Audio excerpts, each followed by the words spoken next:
Ce n'est pas d'hier que l'on a rêvé de relier la Méditerranée à l'Atlantique. Les Romains l'ont d'abord réalisé par leur route terrestre dont on trouve encore des traces. De l'empereur Auguste à Louis XIII, on a rêvé à une voie navigable. Ce fut d'abord l'aqueduc romain qui relia l'Espagne à l'Italie. Mais c'est sous Louis XIV que l'on construisit finalement la plus belle voie d'eau au monde, maintenant reconnue comme patrimoine mondial par l'UNESCO, le canal du Midi.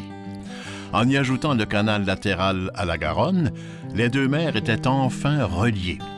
450 kilomètres. Comme si on se creusait un canal entre Montréal et le lac Saint-Jean en ligne directe. Il s'agissait donc de relier ce point, 7, à cet autre, Bordeaux. Il fallait éviter aux navires le long et dangereux contournement de la péninsule ibérique dans des mers sillonnées par des pirates barbaresques et les colères des golfes de Gascogne et du Lion. On part d'une distance qui équivaut à celle entre Montréal et Vancouver. On voulait aussi éviter le transport routier vulnérable au brigandage. Et il faut ajouter qu'un canal est énergiquement rentable. Saviez-vous qu'un cheval sur le chemin de halage peut tracter 120 fois son poids, contre 2 fois seulement s'il est attelé à un véhicule terrestre? Alors, comment détourner les rivières qui dévalent des Pyrénées du Massif central? Comment franchir la ligne du partage des eaux située à 190 mètres d'altitude? Comment alimenter en eau un canal traversant ces régions pauvres et souvent victimes de sécheresse? On y arrivera grâce à un homme exceptionnel, Pierre-Paul Riquet. Il lui aura fallu 14 années de travail, de 1667 à 1681, et 15 000 ouvriers pour creuser, construire le canal royal, le canal du Midi, long de 240 km, Québec-Montréal, comportant 350 ouvrages d'art, dont 64 écluses et 130 ponts. Le canal du Midi et le canal de Garonne permettront de relier la Méditerranée à l'Atlantique. Ce canal des deux mers permet de naviguer tout le sud-ouest de la France. De Sète à Toulouse, le canal du Midi, de Toulouse à Bordeaux, celui de la Garonne. Nous avons navigué sur ce magnifique canal du Midi, le canal de la Garonne, la rivière Baïse si poétique, et visité le spectaculaire Lot. Partons sur le canal du Midi. D'abord baptisé Canal Royal en Languedoc, les révolutionnaires le rebaptisent Canal du Midi en 1789. Il fut considéré par ses contemporains comme le plus grand chantier du XVIIe siècle. On pouvait alors transporter en toute sécurité et à moindre frais la farine et surtout les barriques de vin jusqu'au port de Sète ou celui de Bordeaux. Tout le sud-ouest de la France connaîtra alors une grande prospérité grâce à la voie d'eau que le train finira par rendre désuète pour la navigation commerciale. Ces siècles de prospérité, on les doit au talent et à la détermination de notre héros, Pierre-Paul Riquet. Il a vécu 71 ans de 1609 à 1680, un an avant l'inauguration de son canal. Jeune, il préfère la langue doc au français et seules les sciences et les mathématiques l'intéressent. Le français est la langue d'oïl et nous sommes en langue doc. Le Sud-Ouest retrouve de nos jours avec ferveur son identité différente. Le père de Pierre-Paul le pousse dans l'administration des gabelles, perception de taxes sur le transport du sel. Il s'enrichit rapidement. C'est un travailleur infatigable, doué d'une imagination remarquable. Il est doté aussi d'audace, d'enthousiasme et d'un sens aigu de l'observation, d'un grand sens des affaires et d'un talent certain pour mener des hommes. On gardera le souvenir d'un humaniste précurseur, demeure qu'il s'avère têtu, solitaire, tenace.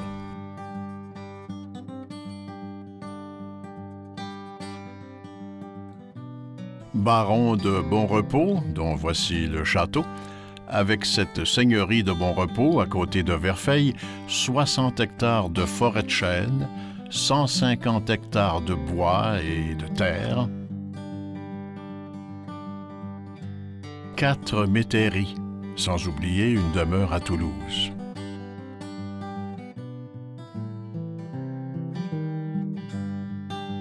Quand Riquet détient une certitude, rien ne l'arrête.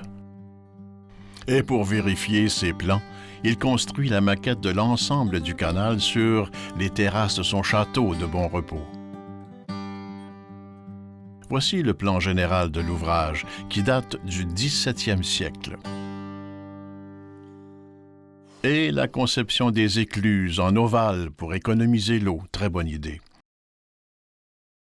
Riquet fut aussi un précurseur dans le domaine des relations de travail. Il inventa ce qu'on appelle maintenant la protection sociale, en payant les travailleurs les jours fériés, les jours de maladie, les dimanches, les jours de pluie, et en tenant compte de leur sécurité au travail. Les ouvriers recevaient un meilleur salaire qu'ailleurs, ce qui les fidélisait. Et Riquet y contribuait de sa fortune personnelle.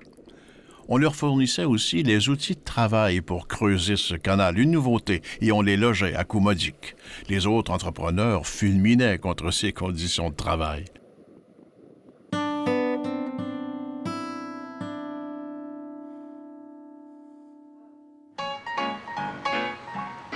Tout au bord de la Méditerranée, nous sommes à Sète, surnommée la Venise du Languedoc. Ce port a été construit et administré par notre héros Pierre-Paul Riquet.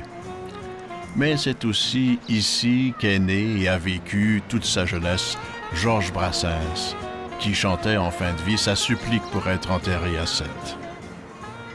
Et c'est là que jadis, à 15 ans révolus, à l'âge où s'amuser tout seul ne suffit plus, je connus la prime amourette, auprès d'une sirène, d'une femme poisson. Je reçus de l'amour la première leçon, avaler la première arête. Le musée consacré à Georges Brassens, l'auteur-compositeur est enterré ici, en face du musée, comme il l'avait souhaité, près de la plage de la Corniche. Une bonne petite niche auprès de mes amis d'enfance, les dauphins, le long de cette grève où le sable est si fin sur la plage de la Corniche, écrivait-il.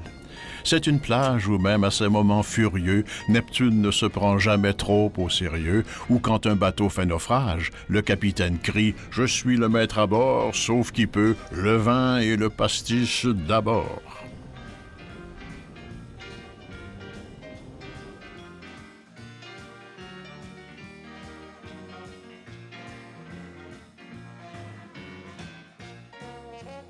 De Sète, il faut d'abord traverser cet étang de thau et ses parcs d'huîtres délicieuses d'ailleurs. C'est juste en face de la sépulture de Brassens. Notre périple nous mènera d'ailleurs de ces huîtres méditerranéennes de l'étang de Thau que voici, à celles de Bordeaux, élevées dans le bassin d'Arcachon, 450 km plus loin. C'est précisément ici que commence l'aventure du canal du Midi.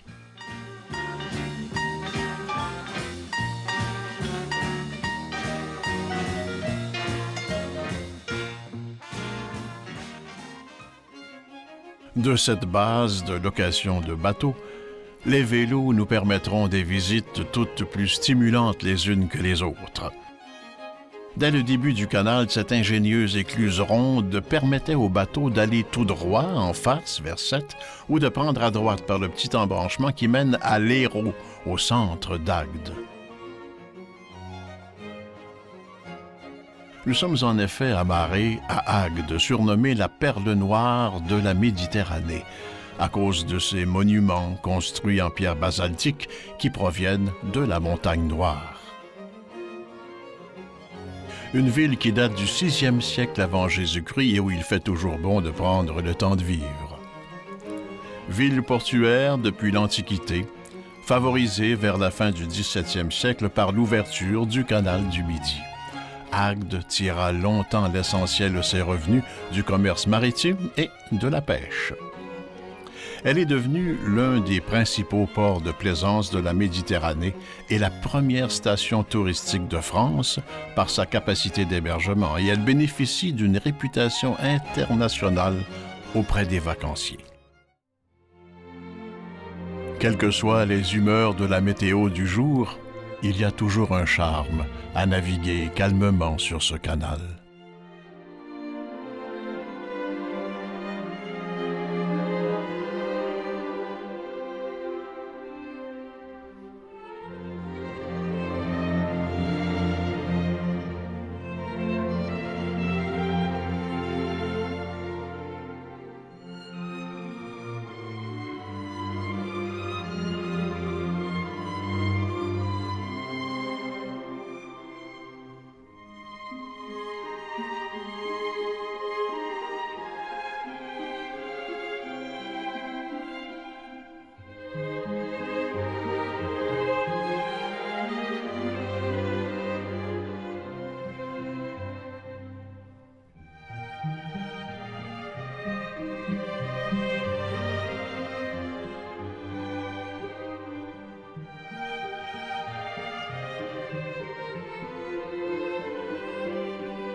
Nous sommes à Béziers, le carrefour des guerres cathares, la capitale viticole du Languedoc.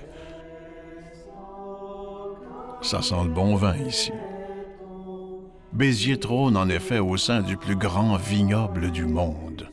Sous le regard du constructeur du canal, Pierre-Paul Riquet, Béziers est une très vieille ville, 2700 ans d'histoire. L'artère principale de Béziers, l'allée Paul Riquet, elle mène au plateau des poètes en offrant des produits fraîcheurs qui font la réputation du restaurant L'Ambassade du chef étoilé Patrick Ollery. Toujours l'agitation des brigades des grands restaurants où tout est soigneusement présenté. Regardez l'application de ce préposé aux légumes. Quel arrangement! Même à moi, ça donne le goût des légumes. Légumes frais de la région, sans exception. Magnifique, sous le regard de l'apprenti. En quittant la table de ce grand chef où nous terminerons le ravissement des papilles avec un dessert chocolaté et un vin liquoreux régional, nous allons franchir le plus long pont-canal du parcours. Un pont-canal, c'est comme si les bateaux passaient sur le pont de Québec, mais au lieu de passer en dessous, ils passent au-dessus. Il y a plusieurs douzaines de ces ponts-canaux. L'arrivée au pont-canal, on s'y engage. C'est toujours très impressionnant dans ces paysages.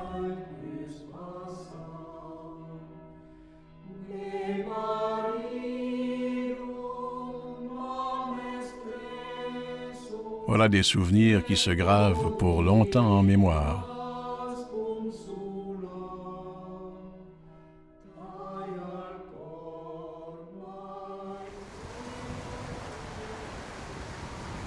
En quittant ce pont-canal, accompagné de sportifs qui profitent du chemin de halage, nous arrivons au détour de l'escalier d'écluse de Foncérane. Les écluses de Foncérane, entourées ici, sont l'ouvrage majeur du canal du Midi, au pied de Béziers. L'ensemble des écluses comporte 8 bassins de forme ovoïde spécifiques au canal du Midi, 9 portes qui permettent de franchir une dénivellation de 21,50 mètres sur une longueur de plus de 300 mètres. La majesté du lieu, la prouesse technique que cela représentait en matière de génie civil saisissent aujourd'hui encore, surtout quand il faut y manœuvrer.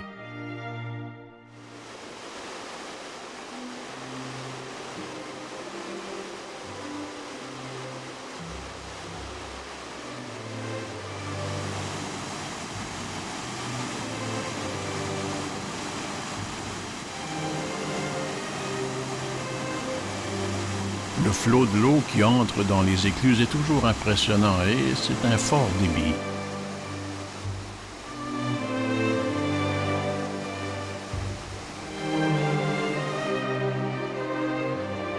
Un bateau qui n'est pas évident à manœuvrer puisque c'est un bateau à fond plat, donc le moindre vent de côté peut hypothéquer un petit peu parfois la manœuvre.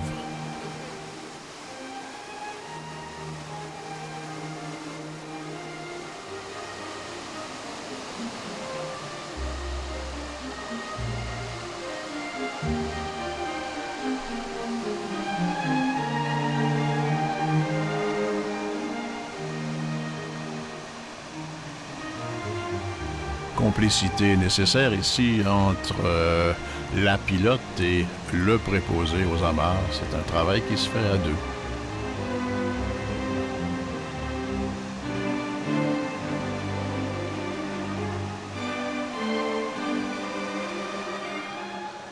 Cet homme qu'on voit à l'avant-plan fêtait avec sa femme ses 50 ans de mariage en faisant le canal du Midi.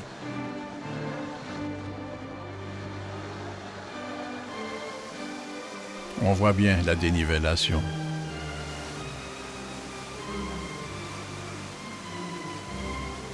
Impressionnant.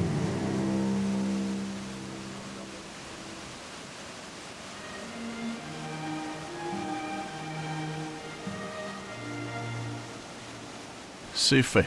Après 90 minutes de manœuvre, nous avons franchi les écluses de Foncérane. Très content de les avoir réussis. Alouette. Devant nous, à droite, une des vieilles barques de poste. En reprenant le parcours du canal, on l'imagine parcourant fidèlement les ports fluviaux, chargés de courriers, de colis, de passagers. Ceux-ci débarquaient, selon les horaires, pour se restaurer ou passer une nuit dans une de ces auberges qui ponctuaient les étapes du parcours. Fonserrane, c'était la halte de midi, au 4e jour du parcours de la péniche de la Poste depuis Toulouse. Cet arrêt du midi s'appelait la dînée. Ce transport en commun faisait le trajet de Agde à Toulouse, aller-retour.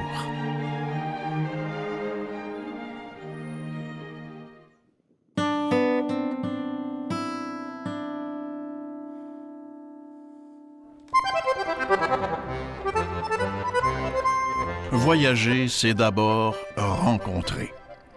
En accostant à Colombier, nous découvrons cette superbe péniche ancienne et ses occupants nous invitent chaleureusement à bord. Des Italiens avec de la sauce tomate dans les veines. Ils rayonnent de joie de vivre. Elena est spécialisée en droit maritime et Giacomo, l'ineffable, est maréchal ferrant et ambassadeur universel du café à l'italienne. Un bon café pour les amis canadiens. Un café italien. Alors, première chose, jamais nettoyer avec du nettoyant la cafetière. Doit être nettoyé seulement à l'eau. Les cafés, il y a 3 différents cafés à l'intérieur. Il y a un tiers de café gros graines, un tiers medium et un tiers petit. Il faut le mélanger parce que la finesse des graines, ça dépend de la température et de l'humidité.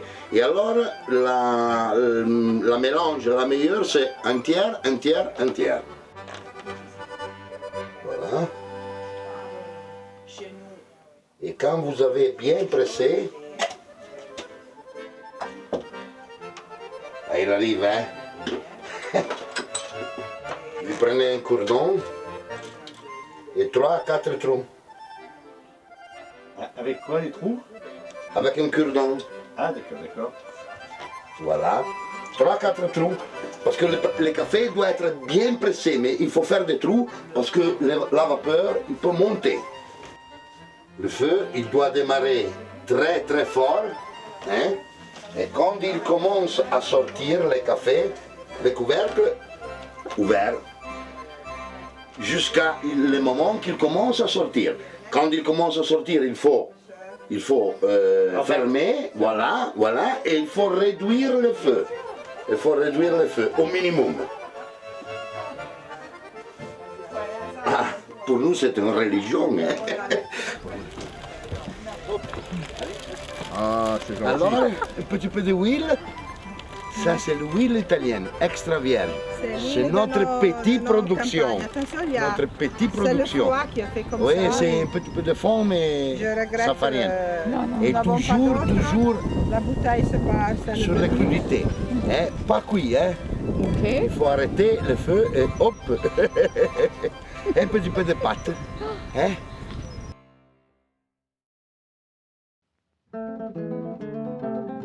Suivons d'abord les effluves de cette mini-parade dans le très joli village de Colombier.